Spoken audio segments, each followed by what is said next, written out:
Assalamualaikum warahmatullahi wabarakatuh.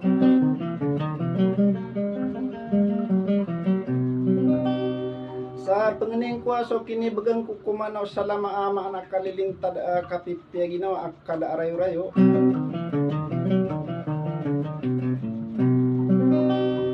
Na mambagyan sira no to wa tumamaki nag mga dato agus sa mga bait.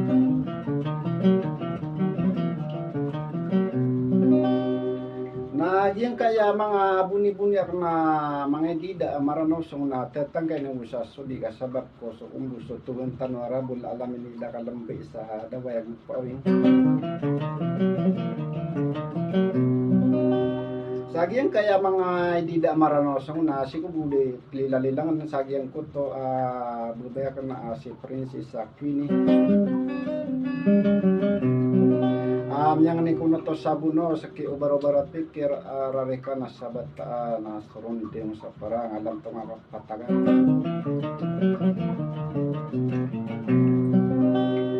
Sa tiga kaneneta kan sa sulalaga kan kaya no nilalagay sa sapulo ni sa pumbuot nang yan iwas sa le.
Kenapa gimana kami dirasui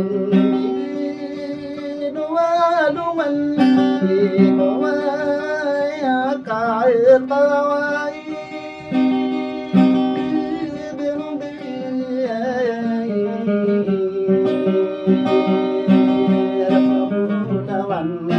nangai mamon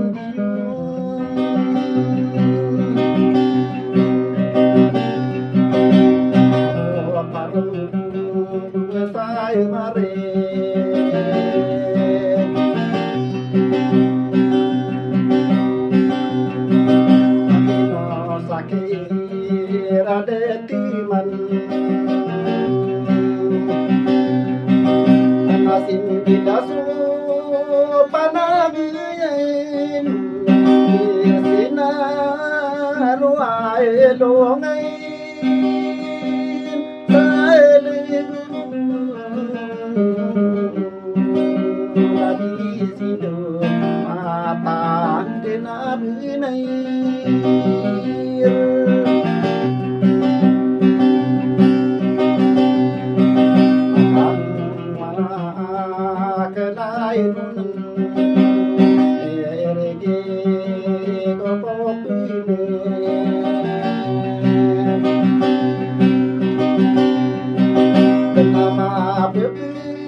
tago manasurag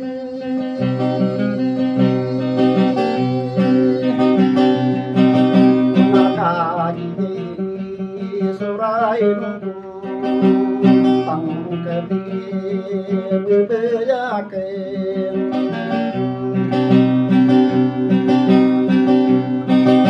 napotari matarinti sa iya maginde ayenay tamay kade rekoe sa pantau niya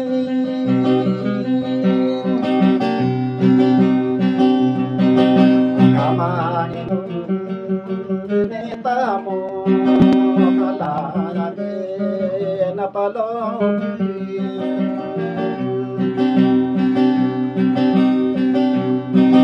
anay nobi nita dumay na dendurangan pang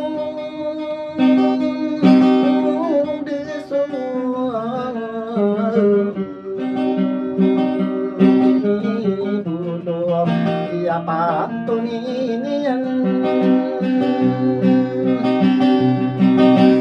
manuti lain di nau beru berai pikir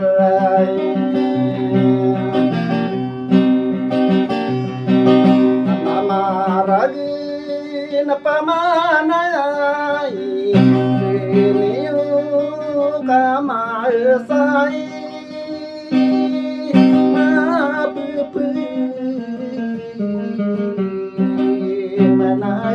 iyo tago manasoragi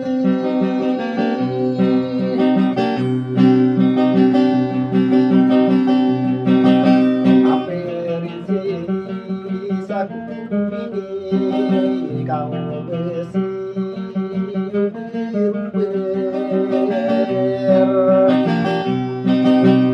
sadina salana kainam tanakan di saratai kaunutan kaki mapai payai